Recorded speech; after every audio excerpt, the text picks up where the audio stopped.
I think funnel cakes are hard not to like. My name is Kerry Driver. I am working at the U.S. Embassy now in Public Affairs as the Public Engagement Assistant. I'm from Quakertown, Pennsylvania.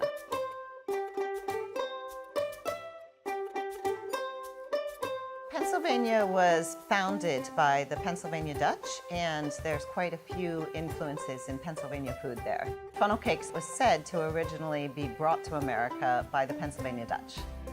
In America, there's a strong tradition of schools having at least one big fair every year, mainly to raise money to buy books for the library or sporting equipment. And funnel cakes is almost always at these school fairs. The funnel cakes are really fun to make with the kids because they love putting the confectioner sugar on top. It's a sharing dish, so we can all sit down together, pull the cake apart, and enjoy a sweet treat. Wow, what is this? This is a funnel cake. It's called a funnel cake because you use a funnel to make it, which is then pouring the dough into the oil in little squiggly lines, which makes it look so pretty and also makes it easier to pull apart. And how do I eat it? Okay, well first we have to put the icing sugar on top. And then we just literally pick it apart and give it a taste. This is quite nice.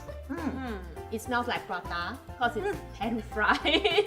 Then when you eat more, similar to youtiao, but youtiao is like deep fried. Yes. Yeah. Yes. So it's all crunchy, but this one is softer in texture. Right. It's really like a fair food. So country fairs, school fairs back home will serve this. Do you have a favorite fair food? There's this particular one, we call them tutu kueh. Tutu kueh. Yeah, Okay. I don't know if you have tried it before. Basically, they are just rice flour and they add in either coconut or peanut and put it into a mold and they steam it. Oh, that sounds delicious. It's served together with pandan leaves. Okay. Yeah, Okay. and you get a bit of the fragrance. Oh, wonderful. But you know what? When you're free, maybe you can also rent a stall in our night market and sell this. You can add some our tropical fruits like durian or jackfruit. Yes. Funnel durian cake, maybe? Yeah, there you go. It could be the new hot thing. Yes! Yeah.